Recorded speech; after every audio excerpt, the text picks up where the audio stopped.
సంవత్సరాల తరబడి ఎన్ని మందులు వాడినా మీ మోకాల నొప్పులు తగ్గట్లేదా? ప్రాణ పెయిన్ క్లినిక్ లో అత్యాధునిక చికిత్స. మహిళల సంక్షేమం అభివృద్ధి కోసం తెలంగాణ ప్రభుత్వం పెద్దపీట వేస్తోంది.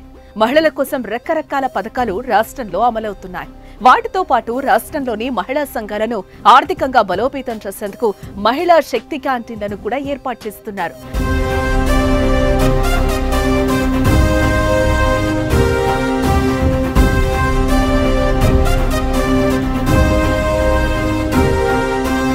జూన్ 21న తెలంగాణ సచివాలయంలో 2 మహిళా శక్తి క్యాంటీన్లను ప్రారంభించి ఈ కార్యక్రమానికి రేవంత్ రెడ్డి సర్కార్ శ్రీకారం చుట్టింది.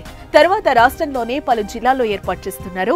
151 మహిళా శక్తి క్యాంటీన్లు ఏర్పాటు చేయాలనే లక్ష్యంతో ముందుకు సాగుతున్నారు.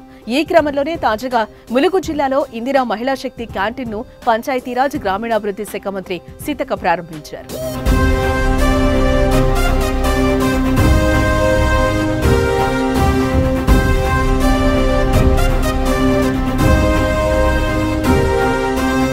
మంగళవారం ములుగు జిల్లాలో పర్యటించిన సీతక్క కలెక్టరేట్లో మహిళా శక్తి క్యాంటీన్ ప్రారంభోత్సవంలో పాల్గొన్నారు.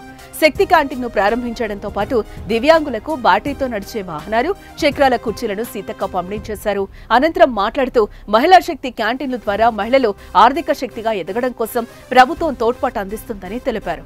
ప్రతి ఇంటి అమ్మ చేతి వంటల మహిళా శక్తి క్యాంటీన్లను నాణ్యతకు మారుపేరుగా నిలవాలని పల్లె రుచులు, ఇప్పపువ్వు లడ్డూలు, నన్నారి వంటి సాంప్రదాయ ఆహార పానీయాలను పట్టణాలకు పరిచయం చేయాలని అన్నారు. గారెలు, సకినాలు ఇవే తెప్పించుకొని తింటాం. అక్కడ అంతకుముందు మిర్చిలు తప్ప ఏం దొరికేది కాదు. కాబట్టి నేచురల్ గా మీరు చేస్తున్నారంటే అమ్మ చేతి వంట మన ఇంట అన్నట్టుగా ఉండాలి. మహిళా సంఘాలను ఆర్థికంగా బలోపేతం చేయాలన్న ఉద్దేశంతో మహిళా శక్తి క్యాంటీన్ కార్యక్రమాన్ని సీఎం రేవంత్ రెడ్డి ప్రారంభించారు.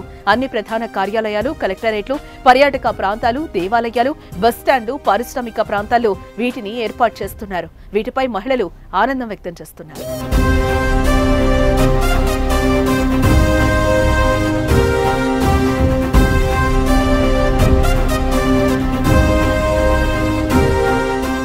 సుమన్ టీవీలో మీ పర్సనల్ అండ్ బిజినెస్ ప్రమోషన్స్ కోసం కింది నెంబర్కి కాంటాక్ట్ చేయండి.